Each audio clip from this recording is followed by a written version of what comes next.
Existe um fato muito importante, a descoberta da Arca da Aliança. Será que a pressão política deveria continuar a esconder a essa descoberta subterrânea? Por que será que essa obra de arte é tão explosiva? Será que ela desempenharia um papel importante nos eventos futuros? Existe uma conexão entre a Arca da Aliança e os eventos que irão acontecer em breve, Nanon? A Arca da Aliança era o símbolo da presença de Deus. Sobre a arca havia uma tampa conhecida pelo nome de propiciatório, ou lugar de misericórdia. Esta arca era coberta de ouro, enquanto a tampa e os anjos unidos eram em ouro puro. Eu fiz investigações em muitos lugares e países e tenho a convicção de que a arca não esteve em nenhum desses lugares. Que ela não foi tomada nem pelos babilônios ou romanos e que ela não foi destruída. Segundo a tradição, a arca e os objetos do templo ficaram escondidos através das invasões babilônicas. Através do exílio dos judeus de 70 anos na Babilônia, assim que no segundo período do templo, eles ficaram escondidos por muitos séculos durante a dominação estrangeira em Jerusalém. Eles ficaram escondidos até os tempos atuais. Dentre aqueles que desejavam encontrar a arca estava Adolf Hitler. Ele pensava que a arca detinha uma propriedade mística e daria poder sobrenatural aos homens. Mussolini também desejou tomar posse da arca. A esperança era encontrar uma caverna que estava, na época, no nível do solo. Então, as escavações começaram. Diante da parede rochosa, progressivamente cada vez mais fundo. E rapidamente eles começaram a encontrar algumas peças que pareciam pequenas caixas de livros. E quando as escavações estavam cada vez mais profundas, eles descobriram três caixas. Continuando a escavar, eles descobriram 14 pés mais abaixo uma pedra descoberta. Ela se encontrava a mais ou menos 2,50 metros da parede rochosa. Depois de tê-la limpado, eles descobriram no meio uma forma quadrada. Parecia uma cavilha, como uma presa, feita de pedra. Após examinar, foi comprovado que havia tipo 2 pequenas peças com as quais poderíamos retirar a cavilha. Sob esta presa, nós descobrimos um lugar para colocar um poste de uma profundidade de 50 centímetros. Uma profundidade de 23 polegadas e meia da rocha. Quer dizer, um buraco quadrado com uma cavilha selando por baixo. Nós temos posse desta cavilha. Haviam vários objetos nesta câmara. Eles estavam cobertos com peles de animais pretos.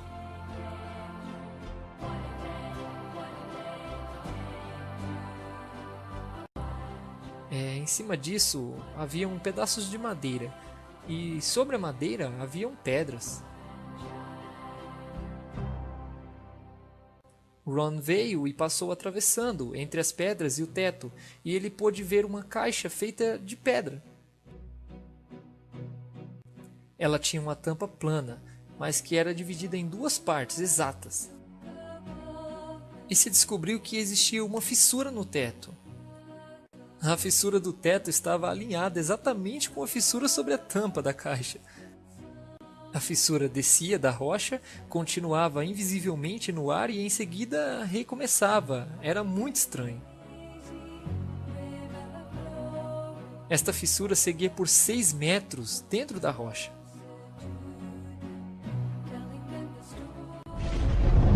A terra tremeu e as rochas se partiram.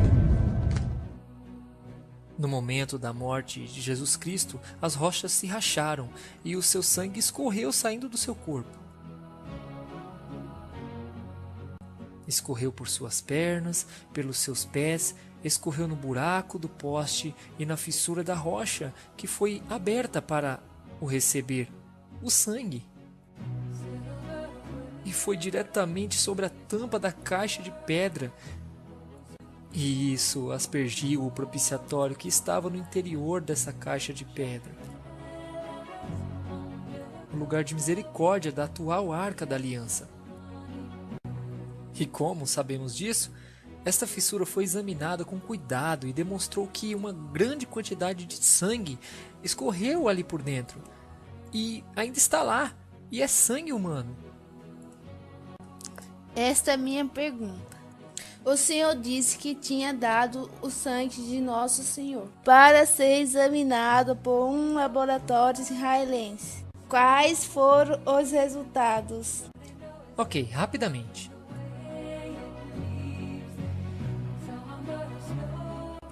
Sangue seco é sangue morto. Todo mundo sabe disso. Eles fazem testes em sangue de faraós e múmias. Há certas coisas que eles podem fazer, mas eles não podem fazer uma conta de cromossomos. Em todo caso, não por métodos que eu conheça. Tudo está evoluindo, mas não vou dizer que conheço tudo. No entanto, em meu conhecimento, é impossível saber o número de cromossomas vindo de um sangue seco. Podemos retirar o DNA, mas não os cromossomos. Isto conserva os glóbulos brancos. Primeiramente, nesta análise, eu peguei o sangue e o levei num laboratório em Israel. Eu me informei com um dos meus colegas onde podia encontrar um bom laboratório, digno de confiança.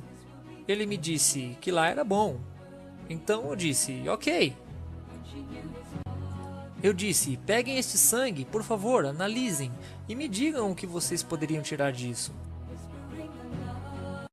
Eles me disseram, nós vamos reconstituí-lo, vamos colocá-lo em temperatura ambiente durante 72 horas, vamos colocá-lo numa leve centrifugadora. Eu disse, tudo bem, isso é com vocês, mas eu quero estar aqui quando forem analisá-lo, ok? Então eu voltei lá e eles analisaram e eles me disseram, bom, é sangue humano, isso podemos dizer com certeza. Eles fizeram os testes apropriados e então eu disse a eles, peguem um pouco de células brancas para uma análise e guardem-no a uma temperatura do corpo por 48 horas. Eles me disseram, isso não vai dar em nada, pois é sangue morto. Eu disse a eles, por favor, será que podem fazer isto mesmo assim? Eles disseram, ok, nós faremos. Eu disse, eu quero estar aqui quando vocês o retirarem e quando forem examinar. Então eu voltei, eles o retiraram, o examinaram, eles colocaram no microscópio e um técnico chamou o outro. Eles chamaram o patrão deles, eles falavam em hebraico juntos, eles olharam para mim e me disseram, Senhor White, este sangue contém somente 24 cromossomas. O senhor sabia que cada um dentre nós tem 46? 23 da mãe, 23 do pai, 22 autossoma da mãe, 22 autossoma do pai. Nós temos um X de nossa mãe e podemos ter um X ou um Y de nosso pai. Este sangue tinha 23 cromossomas da parte de sua mãe e somente um cromossoma Y. O senhor sabe, uma criança não poderia se desenvolver se não houvesse os autossomas de sua mãe. Então todas essas características físicas foram determinadas da parte de sua mãe, os autossomas dela. Seu lado masculino foi determinado por esse Y, que veio de uma origem que não é normal de um homem. Em seguida eles me disseram, este sangue está vivo. E eles me perguntaram, de quem é este sangue?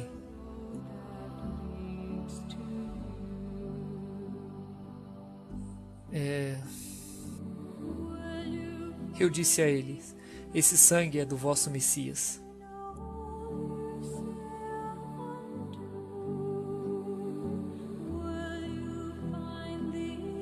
E eu digo a vocês que a vida desses homens mudou.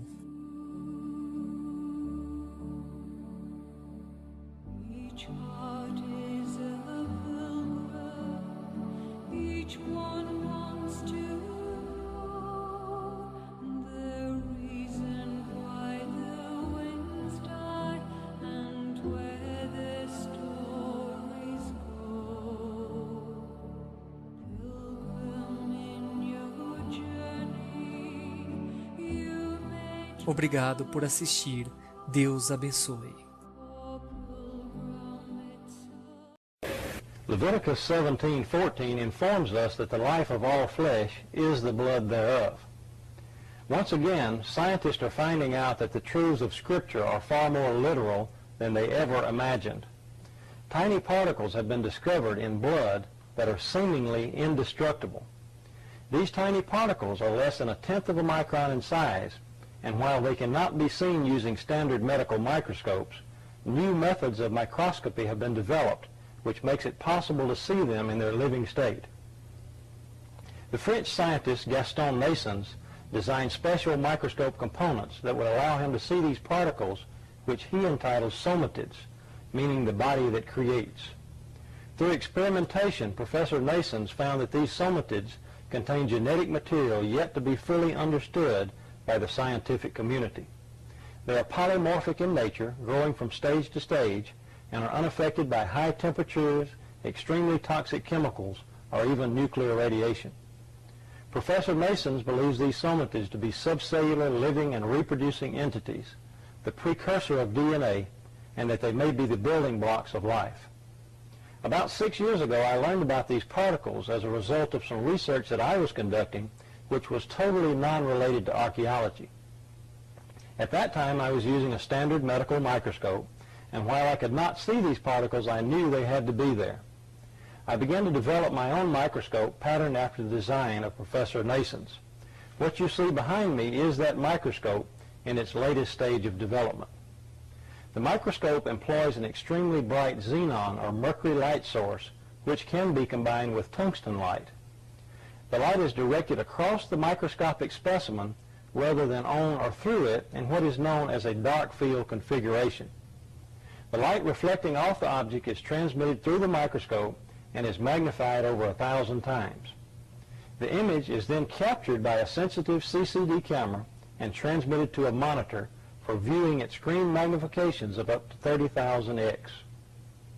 Under these conditions, the tiny living particles can plainly be seen against a dark background. In 1996, my family and I made a trip to Nashville to visit the Wyatts.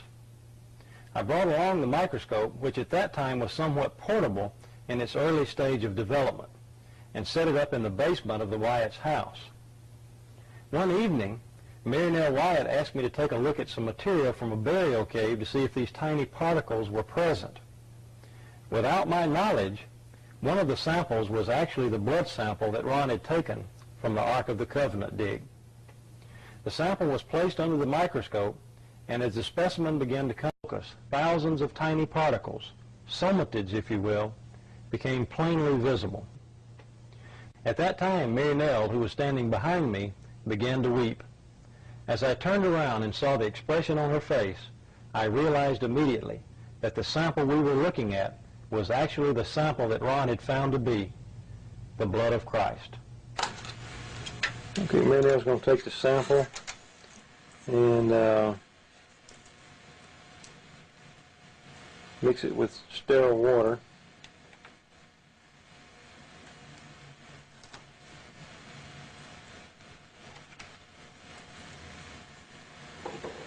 And a test tube there that we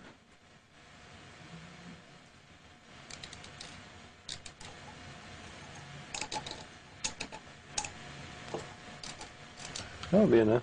Okay.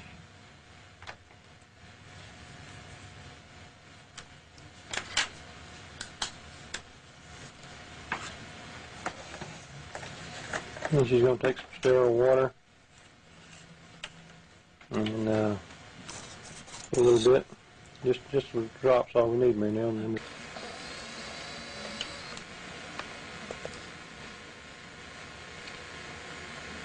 Okay, so now that we've got the sample on the slide, we'll go ahead and focus into the sample and see what comes up on the screen here.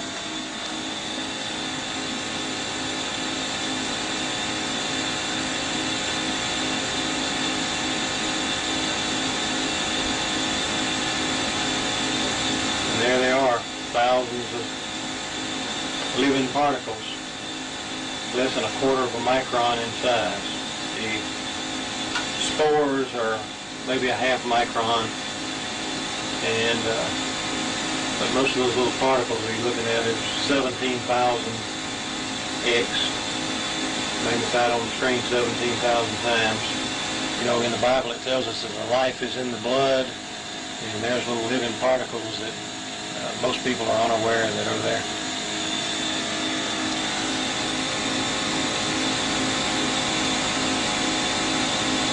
And this is the same thing we see in living blood.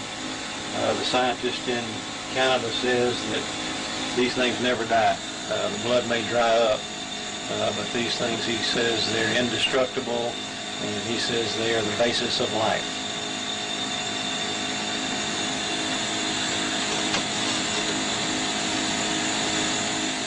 Blood of his son on the mercy seat at the Ark of the Covenant. Now the mechanics of that, how it happened, is in Matthew chapter 27, verses 50 through 53. It says, when he had cried again, he died. The veil of the temple was rent in twain from top to bottom. Then the earth shook and the rocks were rent and the graves were opened. When the rocks rent, the cliff behind where Christ was being crucified split all the way down, right past the left side of the cross hole and down into the chamber where God had hidden the Ark of the Covenant some 600 years before. And when the centurions pierced Christ's spleen and probably the left ventricle of the heart, depending on how deep the thrust went, the blood and the platelets and serum gushed out and went down through that crack onto the Ark of the Covenant, 20 feet below, and fulfilled, ratified, if you please, the old and the new covenant. And at that moment, you and I were bought with a price, as was everyone else on this planet, if they will only take advantage of what was done for them. What Christ did was enough to redeem every man, woman, and child that has ever been born on planet Earth. The tragedy is that so few avail themselves of that wonderful gift. Now, the next morning, and this is in Matthew chapter 28, it says, the angel descended to roll back the stone, and there was a great earthquake. I believe that God closed the crack at that point in time because there's no evidence of any surface water, rain, or dirt, dust, anything else having fallen through that crack other than just the blood of Jesus. And there it remained for almost 2,000 years. But the ark was sitting there 600 years before the blood actually went on it. The chamber where I found the Ark of the Covenant has since been perfectly cleaned out. And the Ark of the Covenant, the table of showbread, the candlestick, the golden altar of incense, they are all set out as they were in the earthly temple, except that the Ark of the Covenant is setting against the 12-foot long and 18-foot wide or high.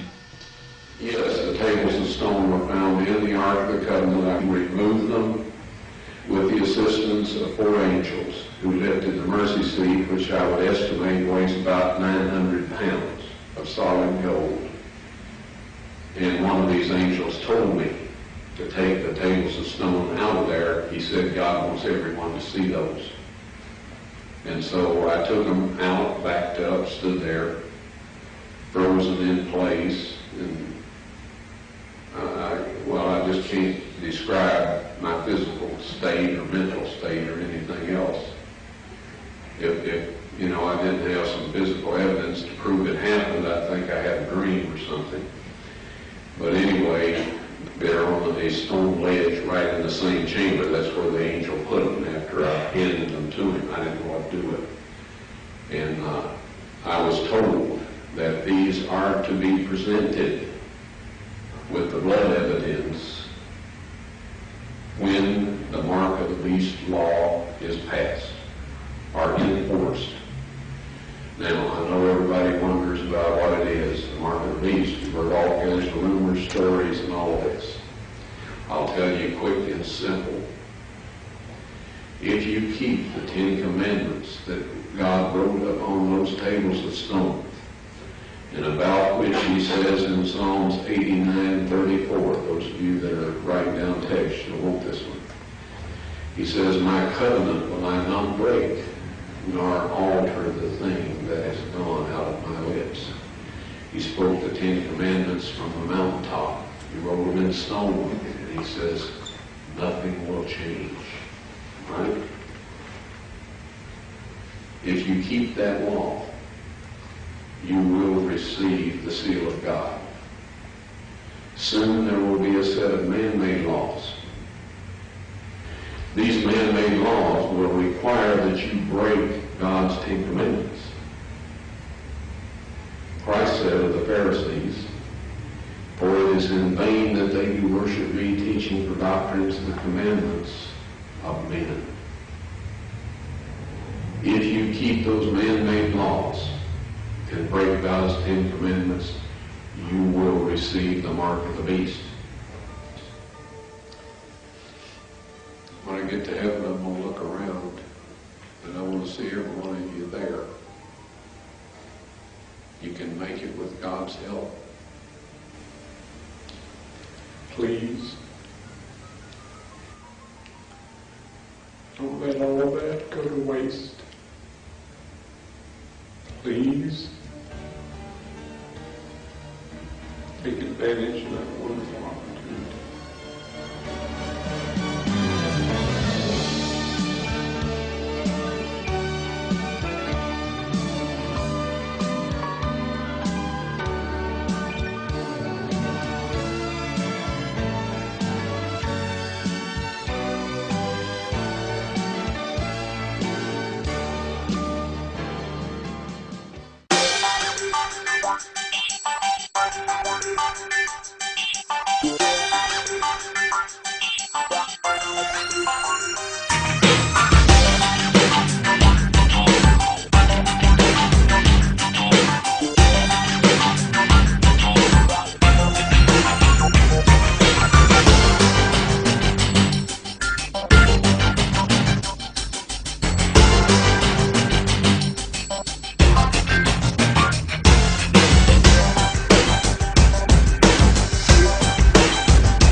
Good evening, Ron. Thank you very much for all three for seminars. Wonderful, thank you. My question is that you said that you had the blood of our Lord examined by the Israelis. That's correct. What was their determination of that? Okay. Now, we won't be able to take second questions. I'm sorry if you're on your second one, please just step out. I love you, but we're running out of time. Real quickly, okay,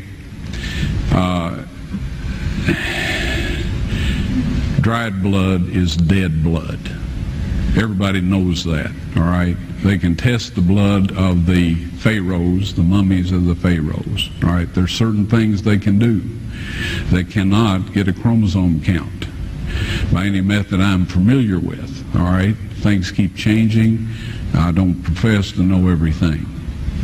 However, there's no way I know that you can get a chromosome count out of dead blood. You can get a DNA and some other things, but not a chromosome count, all right? That's done by living white blood cells. Now then, first of all, in this analysis, I took the blood into a laboratory in Israel. I asked one of the people I work with in antiquities, where is a good laboratory that does reliable work? And they said, such and such, such and such. I took it. I just said, please examine this blood and tell me what you can tell me about it. All right? They said, well, look, we're going to reconstitute it. We're going to put it in normal saline and keep it at body temperature for 72 hours with gentle swirling. All right, that's their business. That's great. I said, now I want to be there when you check it out. They said, fine. So I was back.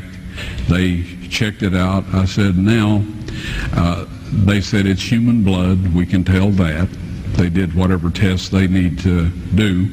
And then I said, take some of the white blood cells and put them in a growth medium and keep them at body temperature for 48 hours. And they said, well, that'll do no good because it's dead blood. I said, would you please do that for me? And they said, okay, we'll do it. So anyway, I said, I want to be there when you take it out and examine it. So I was back there. They took it out, examined it under a microscope, and the one technician called the other one over there, and then they called the boss over there, and they were talking Hebrew a mile a minute there for a little bit, and they looked at me and they said, Mr. Wyatt, this human blood only has 24 chromosomes in it. Everybody else has 46. You see, 23 from your mother, 23 from your father, 22 autosomes from your mother, 22 autosomes from your father. You get an X from your mother, you may get an X or a Y from your father, all right? This blood had 23 chromosomes from the mother's side, one Y chromosome only. You see, the child could not have developed if they hadn't had the autosomes from the mother. So all of his physical characteristics were determined by his mother's side of the family, her autosomes. His maleness was determined by this one Y that came from a source, not a human male. Then they said, this blood is alive. And then they said, whose blood is this?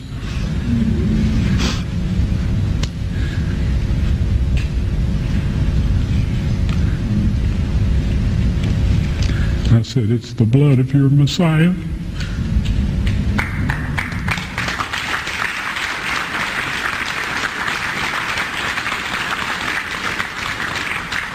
And I assure you, those men's lives have changed. You're welcome. These things are too important for me to ask other people just to accept my word on.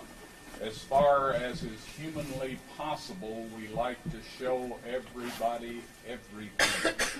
Until this time, we've been unable to show this blood and its analysis. But God has this on His timetable, and it will be done at the perfect time. Here, as God's last message is being given to the inhabitants of the earth, there are real angels, not just scratched pictures in stones, that are taking a very active part in doing this. When I found the Ark of the Covenant in that chamber, all of the furnishings had been covered by a layer of animal skins, on top of that a layer of wooden boards, and on top of that enough stones to fill the rest of the chamber up to near the roof. After I had been in there 3 times, the 4th time I came in, there were 4 young men standing in there that if I had met them on the street, I would have seen no difference between them and anybody else.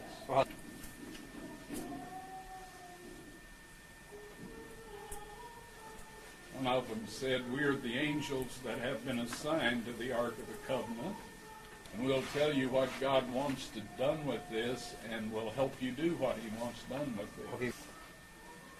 They wanted me to take a sample of the blood and have it analyzed. All I had with me was a film cartridge and a pull tab from a Coca-Cola can. So I took this pull tab and straightened it out to make a little bit of a scoop with it. And I collected about 3/4 of that little canister full of this dried blood. We had this analyzed. We put an amount of this blood in some normal saline and at body temperature, and we swirled this gently for 72 hours. And this was part of the instructions I got from the angel.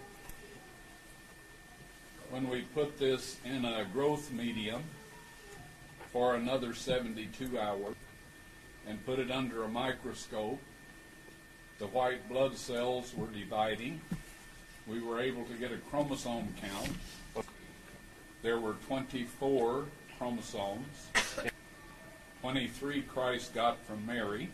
He got one, which was the sex determinant, or the Y, from his heavenly Father, for a total of 24. All of us have 46. We get 23 from our mother and 23 from our father. Now, this blood, folks, was still alive after almost 2,000 years. The people that did the test thought I had pulled a fast one of some kind on them. Never in their lives have they ever seen any dried blood that was still alive. There's a scripture text talking about Christ. It's in Psalms. It says, "You will not leave my soul in hell, and neither will you let my body see corruption." So after almost 2,000 years, Christ's blood was very much alive, and still is. So the blood, the water, the Spirit, the blood, and the water are bearing witness in the earth. And in 1 Timothy chapter 2, verse 6, it says, "There is one God, between God and man, the man Christ Jesus, who gave himself a ransom for us, to be testified of in due season." Now, I don't know if Paul knew what he was saying when he was inspired to write that or not. I don't know if Timothy understood that when he read it. I understood the first part, but I did not really understand the part about being testified. Now, testified means testimony or evidence. Okay, you see the connection. In other words, what it said there is when God is ready, the proof will be given. And you and I are living in that time. Now, there are people that do not accept that I have found this. And I am quite aware that if the blood of Jesus on the mercy seat doesn't reach out and get them where they live, we have not presented enough physical evidence to convince anybody. Now then, you remember the experience of Thomas when Christ appeared in the upper room after his resurrection. For some reason, he wasn't there on the first occasion that Christ appeared. He was there on the second occasion that Christ appeared to these people. And Christ addressed him directly, and he told Thomas to come and put his fingers in the wounds and his hand in the side. He did not condemn Thomas for asking for proof.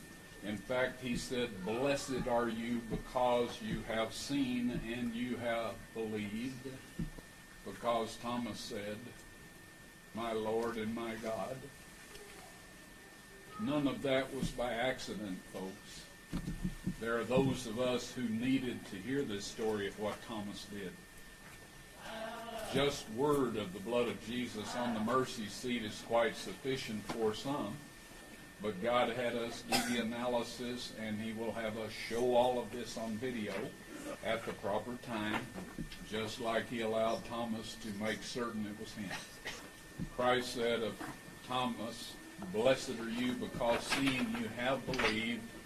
More blessed are they who will believe who have not seen."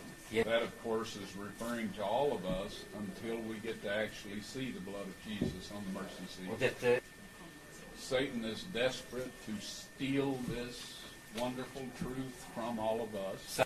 We have people who respond to the voice of Satan who are saying many things against this. But of all of the people that are sharing this now, God is preparing a large number of people so that when we can present this and everybody can see it, there will be a large number of people that God can send these people to help them find out what the truth is and what changes they must make in their lives in order to comply with the requirements of God. Now the Bible says, God says, my word will not return unto me void, but it will accomplish the thing whereunto it was sent. The same thing is true of his archaeological treasures and his blood, his son's blood on the mercy seat. It will accomplish the purpose for which it was sent. None of you are here by accident today. God has brought you here because he wants to use you to bear witness of these things. He has provided quite enough physical evidence for a great deal of very convincing presentation of truth, and he will provide enough information for those who have responded to this so that they might have a knowledge of the sacrifice of Jesus, the blood on the mercy seat, and the fact that we have been redeemed by the blood of the Son of God. The Bible says, walk in the light while you have the light, lest darkness overtake you. So if we respond to the light that God gives us step by step, he will provide enough to get us into the kingdom with our families and loved ones and others that he can use us to bear a saving witness to. So let's say a little prayer and move along. There's some other people that want to see this place. Dear Heavenly Father, we thank you that you love us. We thank you for your precious Son and our precious Savior, Jesus.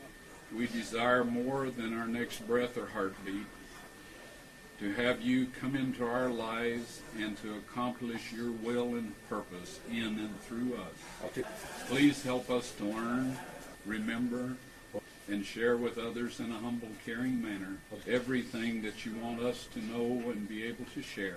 And please don't let anyone be lost, that you can use us in any way to help them come to you and be saved. In Jesus' name and by his blood we pray. Amen. I mean, it was horrible. This thing had been filled with garbage. We found 2 dead cats in there. I've got a picture, a moving picture of a cat that came up to where we were working, and it stood there and looked at us for a bit, and then it just turned and walked off like, you know, what are you idiots doing there? But anyway, in January 6, 1982, at 2 o'clock in the afternoon, I found the Ark of the Covenant. Right? You would not believe the amount of stone and dirt and everything we had moved. God kept our interest up by thinking that just any minute we'd find it. You know, for all of that time. Usually the carrot doesn't work for that long a period of time. I think you know about holding a carrot in front of something so to get it to move. So anyway, we found it. Now, I hadn't thought anything about the crucifixion site. Like everyone else, I thought it was up by that Muslim graveyard on top of that cliff. And in fact, I went up there looking one day for it, and a couple of Muslims kind of helped me off of the out of the place. My feet touched the ground about every 10 feet. But anyway, I didn't see any evidence up there. But as we dug down the face of that cliff, we found those 3 cutouts. Now, folks, there was only one crucifixion site in Jerusalem, and that is it. Not only that, the place where they crucified people was the same place where they stoned people, right? There's a very strong tradition, in fact, there's a big church built up there, where they supposedly stoned Stephen. You remember the story in the Bible? And he said, I beheld heaven, he says, I beheld heaven open, and I saw the Son of Man, or Jesus, sitting at the right hand of God. And there's a special, this is a special place up there. There's a book by that title for sale in there. And I suggest you get it. It's a very good book. So anyway, when I found the cutouts, we were digging along the cliff face, but the dirt out here was beginning to threaten to fall in on us and bury us. So I went to the left, dug a shaft straight down, and you know where that little bench, that curved bench is sitting out there in that pillar? By the way, those are pagan symbols. What they're doing in there in a Christian place is amazing. But it's a symbol of sun worship, and the pillar is a phallic symbol, fertility symbol. They're not right over the Ark of the Covenant, but I'm surprised they are even that close. So as we tunneled along at the quarry floor, at the base of the wall, I found the cross hole. And I worked around and found some more cross holes 4 feet lower on the real quarry floor. I thought this was the quarry floor, but actually it was a kind of a bench-like thing where they hadn't taken the last set of blocks out as they quarried their way down. And so anyway, I prayed, Lord, where shall I go now? Now, we had found the crucifixion place, and I was quite excited about that. But we were looking for the Ark of the Covenant. And if I had had my way, I would have found the Ark of the Covenant, and I would not have found the crucifixion site, because I wasn't looking for it. As always, God had more in mind than I had in mind. As more than any of us humans, he says that he will give us more than we can ask or think. And I found that to be very true, and of course you will find that to be very true too, and some of you already have, those that are sharing things with other people. Because today God is taking a strong hand in finishing his work. Anyway, I was impressed to break right through the cliff. Not this cliff, but one that looked every bit as solid. Right? Well, I'm dumb, but I didn't think I was that dumb. Okay. So anyway, I kept looking around for a place to get in that cliff. I knew there were caves in there because honeybees were coming out of cracks and flying in. So they had their nests in there. So anyway, my youngest son, he says, Dad, have you prayed about this? And I said, yes. You know, I should have prayed with my sons. We look back and we see mistakes we've made. But he asked, and we did pray together at night and morning, but I should have prayed right there. Anyway, he said, did you pray about this? I said, yes. He said, well, did you get any indication of what to do? I said, yes. I'm supposed to break right through that cliff. And he says, well, let's do it. And I said, no way. That's stupid. I'm not doing it. So we worked for 3 or 4 more days, and it was time to leave the next day. And my oldest son was down with me, and we were handing the tools out to my youngest son to store them. And my older son is rather a quiet person. He said, Dad, did you pray about this? I said, sure, yes I did. He said, well, I said, I was impressed to break through that cliff right there. And he said, well, let's do it. And I said, no, that's stupid. I am not beating my brains out against a cliff.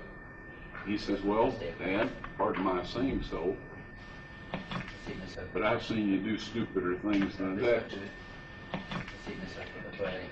I said, okay, tell Ronnie to pass the tools back down. Now, if you look carefully, you'll see a crack right here. Right? It's not much of one, but it is a fault line through that stone. So we went 18 inches over to this side, took our hammers and chisels and started marking the stone up and down and up and down. Finally, a big chunk popped out of there. Pushed it off to the side, looked back in the bottom. There was a small, dark hole about that big. Didn't look very promising at all. I had my son hand me the flashlight. We had them sitting where we could see. This was all down in a tunnel. And so I put it up to that hole, and there was a big cave chamber back behind there. Have you ever had goosebumps and all of that sort of thing just overwhelm you? Well, that's what happened to me. It didn't take us very long to make the hole big enough to get in. I thought the Ark of the Covenant would be sitting right there. It wasn't. So since we had to leave the next morning, we plugged that hole. We came back to the surface, plugged the hole, fixed everything up so nobody could tell where we had been, and left. I had to go home, work, save up some more money, come back. But eventually, I found the Ark of the Covenant, and it was in a chamber that I would not have bothered going in, just like I wouldn't have bothered breaking through the wall. My two sons had gotten very ill in 1982. I sent one of them home Christmas Eve, the other one home New Year's Eve. I owed the hotel $300. I had no money at all. As a friendly Arab let us eat at his restaurant, and that, folks, to me is humiliating. You know, there are some things that I'm not comfortable with, and I was experiencing several of them. That trip, I decided that I was going to find the Ark of the Covenant or die in the hole.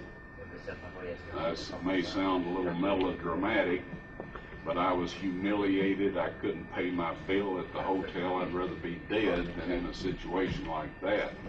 And that's not good logic. So don't go down and do likewise on that one. So anyway, the little Arab guy that was letting us eat at his restaurant, he was a full-grown man, but he's about that tall and small, petite. So as we went through this cave system, he would crawl into the chambers, and I'd give him a light, and he'd shine it around, and I'd peek through to see if it looked like anything in there. So we did this over and over, and we came to this one hole after we had, I mean, you wouldn't believe where all we had gone in that cave. However, how many of you have ever been inside a big cave? The tunnels and chambers and all. Hey, you know what I'm saying? We had just been all over the place, up and down, different levels, and at this point in time we had gone about 45 feet down and then back up, and here this hole was in the wall, about that big around, and there was a stalactite hanging right down the middle of it. It's the only stalactite I had seen in the cave that wasn't just little ones. This was a big one, and I have it in my collection of things. So I broke it off, made the hole big enough for him to get in, and he was crawling in there, and I started to hand him the light so he could do what we had been doing, you know, several days. He came tearing out of there. His eyes were big as human eyes can get, and he said, "What's in there? What's in there? I'm not going back in there." And I said, "Well, what did you see?" He said, "I didn't see anything." And I thought, well, okay. Now, he had been in tighter places than that and had not responded that way. So I got this little beam of light, you know, in a very dark place here. And I thought, that is divine terror. You know, that's supernatural terror. So I figured there's got to, that is either where the Ark of the Covenant is, or it's the way to get to it, one or the other. And God doesn't want this fella to know where it is. So anyway, he said, he just said, I must get out of here. So off he went. So I made the hole big enough for me to get in. I got in there, and folks, it was full of rocks, bigger than these here, up to within 18 inches or so of the ceiling.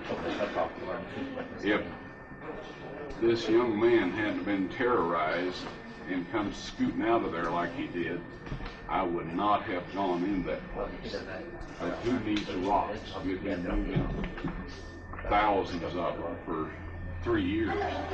So anyway, I crawled in there with a flashlight, and I crawled around on top of the rocks, and I shined the light down between the cracks in the rock, and there a flat gold thing reflected back at me.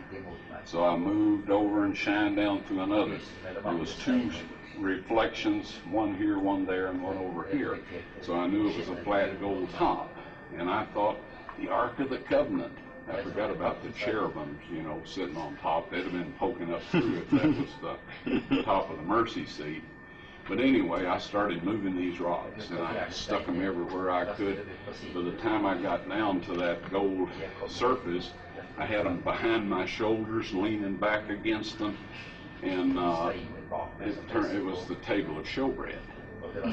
Well, hey, that's not a bad find, huh? But anyway, I was looking for the Ark of the Covenant, and it was only then that I took time to carefully examine the rest of the chamber.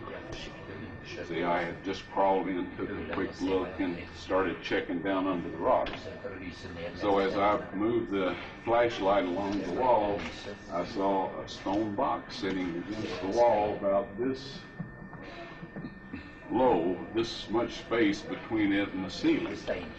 The lid was broke, slid around, and right above it was a crack with dark brown looking material at the bottom on the bottom of this crack. And I was able to see the top of the lid of the box. On both sides of the broken pieces was more of this brown stuff.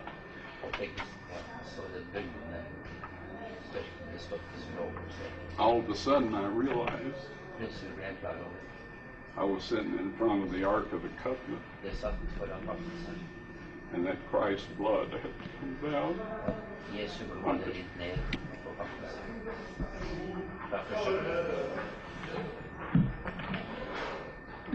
I had never heard anybody preach anything about that sort of possibility.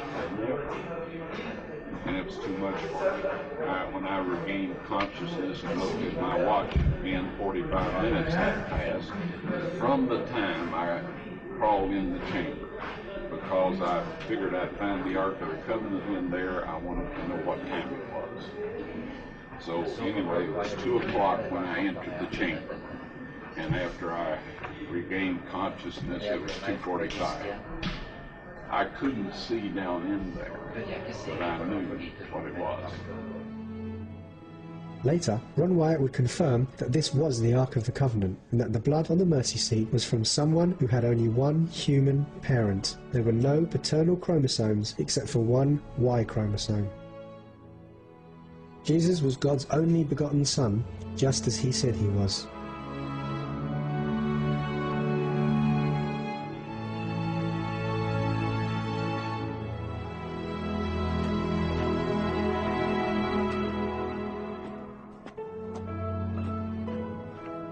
The Bible prophesied that Christ's blood would be sprinkled on the mercy seat of the Ark of the Covenant, but as it was to be kept secret until our time, it was partially, but not totally, hidden in symbols.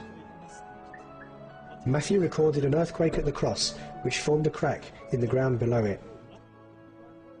John tells us that when the Roman soldier pierced the side of Christ, blood and water ran out. The blood and water apparently ran down the earthquake crack. The prophet Isaiah wrote that Jesus, when he was bruised and broken, would sprinkle many nations.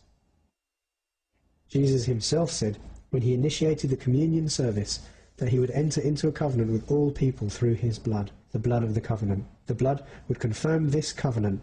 When Jesus became the sacrifice, he sprinkled his blood himself, and thus fulfilled the role of the high priest. He then became both high priest and victim. Paul told us that Jesus confirmed the covenant in the same way as Moses confirmed the old covenant with the Israelites. In Exodus, we can read how the first covenant was confirmed. In his letter to the Hebrews, Paul writes how Jesus confirmed the everlasting covenant in the same way that Moses confirmed the covenant between the people and God. Whereupon neither the First Testament was dedicated without blood, For when Moses had spoken every precept to all the people according to the law, he took the blood of calves and of goats, with water, scarlet wool, and hyssop, and sprinkled both the book and all the people, saying, This is the blood of the testament, which God hath enjoined unto you. He took blood and water, and sprinkled it upon the words of the covenant. This symbolized two things: that these very words, written in the book, are the covenant, and the blood symbolized forgiveness for breaking that covenant, as the blood from the sacrificed animal was always a symbol of Christ. Scarlet wool and hyssop represented the true mission of the sacrificial lamb. In the Bible, we're told that wool symbolizes purity and scarlet symbolizes sin. So just as the wool became scarlet, thus Christ, the innocent Lamb of God, took upon himself our sin. In the scripture, hyssop is a symbol of cleansing. Jesus took our sins to cleanse us. From this ceremony, we know exactly what to expect in the antitype. According to the type, we can expect Jesus to confirm the true covenant by sprinkling his blood and water over what now makes up the covenant, while simultaneously offering himself to cleanse people from their sins. These people he confirmed the covenant with were therefore asked by Christ to keep the very words of that covenant. John reveals to us a secret. He tells us that the blood and water is here on earth as a testimony. And there are three that bear witness in earth: the Spirit, and the water, and the blood. And these three agree in one.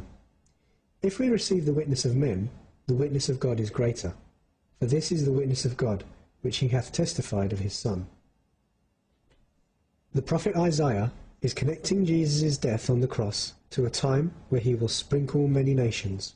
Isaiah continues on to say that this will one day be revealed and will leave even the world's rulers utterly speechless. Thus he will sprinkle many nations. Kings will shut their mouths on account of him, for what had not been told them they will see, and what they had not heard they will understand. When the prophet Daniel was given the task of prophesying of the coming Messiah, he made a clear reference to the mission of Jesus: to finish the transgression, and to make an end of sins, and to make reconciliation for iniquity, and to bring in everlasting righteousness, and to seal up the vision and the prophecy, and to anoint the most holy. It's also written that when Jesus died, the curtain between the holy place and the most holy place was ripped in two, but the Ark of the Covenant was not there. Jesus, when he had cried again with a loud voice, yielded up the ghost. And behold, the veil of the temple was rent in twain from the top to the bottom, and the earth did quake, and the rocks rent. Right before the Babylonians besieged Jerusalem and destroyed the temple, the ark was hidden. The very Ark of the Covenant, with the testimony of God, or the law, that the people had broken, and that we need atoning for. God knew where Jesus was to suffer and die for humanity, and 600 years before the crucifixion, he hid the ark right under the Golgotha escarpment.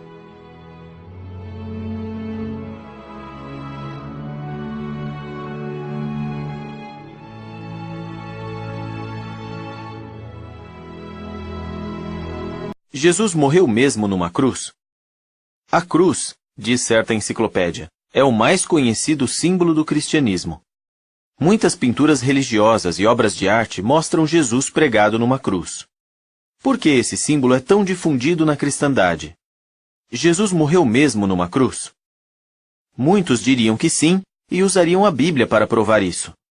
Por exemplo, segundo a versão Almeida, revista e corrigida, por ocasião da execução de Jesus, observadores zombaram dele e o desafiaram a descer da cruz. Mateus 27, 40 e 42. Muitas outras traduções da Bíblia dizem algo parecido. A Bíblia na linguagem de hoje diz sobre Simão de Cirene. Os soldados obrigaram Simão a carregar a cruz de Jesus. Marcos 15, 21.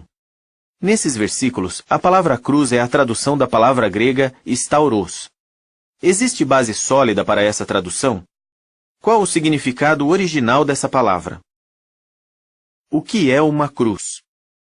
Segundo o especialista em grego W. E. Vine, stauros denota primariamente um poste ou uma estaca vertical. Nesses pregavam-se os malfeitores para serem executados. O sentido original, tanto do substantivo como do verbo stauro, prender a uma estaca ou poste, difere do conceito eclesiástico de uma cruz de 2 vigas. O Dicionário Bíblico Imperial, em inglês, diz que a palavra estauros significava apropriadamente uma estaca, um poste reto ou um madeiro, em que algo podia ser pendurado ou que poderia ser usado para cercar com estacas um pedaço de terreno. O dicionário continua. Até mesmo entre os romanos, a crux, da qual se deriva a nossa cruz, parece ter sido originalmente um poste reto. Assim, não é de surpreender que a Enciclopédia Católica, em inglês, diga: de qualquer forma, é certo que a cruz originalmente consistia em um simples poste vertical, afiado na extremidade superior. A outra palavra grega, xilon, que os escritores bíblicos usaram para descrever um instrumento da execução de Jesus. A obra Léxico Crítico e Concordância do Novo Testamento em inglês e grego, em inglês, define xilon como pedaço de um tronco, uma estaca de madeira. E acrescenta que, assim como estauros, xilon era simplesmente um poste ou uma estaca vertical, onde os romanos pregavam os que haviam sido condenados a ser crucificados. Em harmonia com isso, é interessante notar que a versão Rei Jaime, em inglês, diz em Atos 5:30: o Deus de nossos pais ressuscitou a Jesus, a quem vós matastes e pendurastes numa árvore, xilon. Outras versões, embora traduzam estauros por cruz, também traduzem xilon por árvore. Em Atos 13:29, a Bíblia de Jerusalém diz sobre Jesus: quando cumpriram tudo o que estava escrito a seu respeito, desceram-no do madeiro, xilon, e o colocaram no túmulo.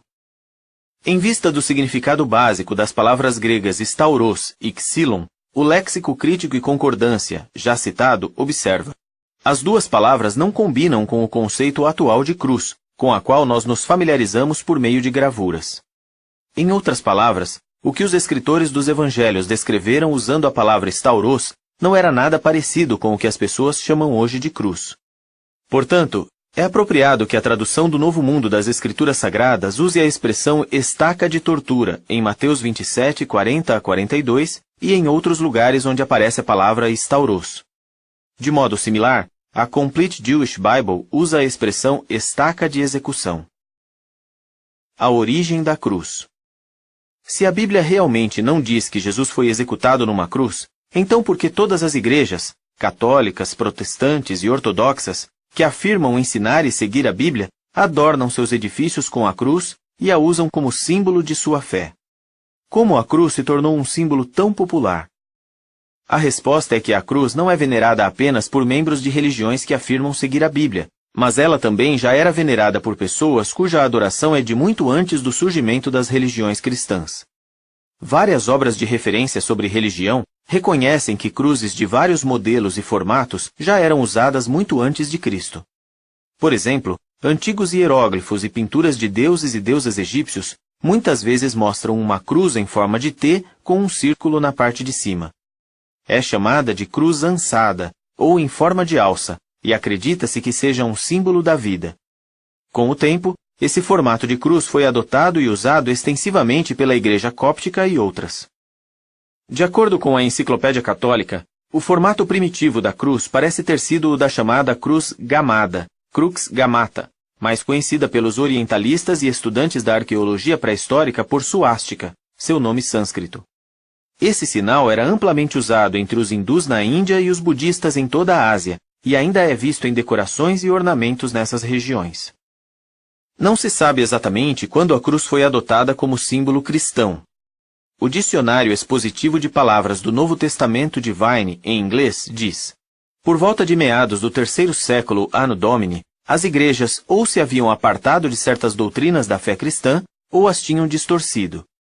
A fim de aumentar o prestígio do sistema eclesiástico apóstata, aceitavam-se pagãos nas igrejas, mesmo que não tivessem se convertido à fé, e em geral permitia-se que mantivessem seus sinais e símbolos pagãos, incluindo a cruz.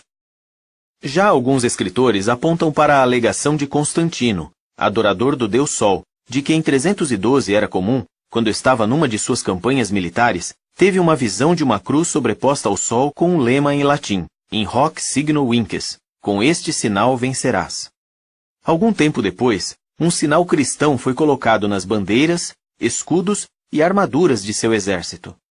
Constantino supostamente se converteu ao cristianismo, embora só tenha sido batizado 25 anos depois, no leito de morte. alguns questionaram suas motivações. Ele agiu mais como se estivesse convertendo o cristianismo naquilo que achava mais provável que seus súditos aceitassem como religião católica, universal, do que como se tivesse se convertido aos ensinos de Jesus, o Nazareno, diz o livro A Cruz Não Cristã, em inglês. Desde então, passaram-se a usar cruzes de muitos modelos e formatos. Por exemplo, o Dicionário Bíblico Ilustrado, em inglês, diz que aquilo que se chama Cruz de Santo Antônio tinha o formato de T maiúsculo, que, segundo alguns, se derivava da letra Tau, símbolo do deus babilônio Tamuz. Havia também a Cruz de Santo André, no formato da letra X, e a conhecida Cruz de Duas Vigas, com a barra horizontal abaixada. Esse último tipo, chamado de cruz latina, é erroneamente considerado pela tradição o formato da cruz na qual Nosso Senhor morreu. Em que os cristãos do primeiro século acreditavam? A Bíblia mostra que no primeiro século muitos dos que ouviram Jesus se tornaram cristãos e aceitaram o valor resgatador de sua morte sacrificial. Depois que o apóstolo Paulo pregou aos judeus em Corinto, provando que Jesus era o Cristo, a Bíblia diz que Crispo, o presidente da sinagoga, tornou-se crente no Senhor, e assim também todos os de sua família. E muitos dos coríntios, que tinham ouvido, começaram a crer e a ser batizados. Atos 18, 5-8. Em vez de introduzir alguns símbolos ou imagens na adoração deles, Paulo instruiu seus irmãos cristãos a fugir da idolatria e de qualquer outra prática que tivesse origem na adoração pagã. 1 Coríntios 10, 14. Os historiadores e pesquisadores não encontraram nenhuma evidência que confirme o uso da cruz entre os primeiros cristãos. É interessante que o livro História da Cruz, em inglês, cita um escritor do fim do século XVII que perguntou: será que o Santo Jesus se agrada de observar seus discípulos glorificando a imagem daquele instrumento de punição capital, no qual ele supostamente sofreu com paciência e inocência, desprezando a vergonha? Como você responderia? Para adorar a Deus de modo aceitável, não é preciso usar objetos e imagens. Que acordo tem o templo de Deus com os ídolos? Perguntou Paulo. 2 Coríntios 6, 14-16. Em nenhum lugar as Escrituras dão a entender que a adoração cristã deve incluir o uso de algo semelhante ao instrumento onde Jesus foi pregado. Então, qual é o sinal que identifica os cristãos verdadeiros? É o amor, não a cruz ou qualquer outro símbolo. Jesus disse a seus seguidores o que está registrado em João 13, 34 e 35. Eu vos dou um novo mandamento, que vos ameis uns aos outros. Assim como eu vos amei, que também vos ameis uns aos outros. Por meio disso saberão todos que sois meus discípulos, se tiverdes amor entre vós.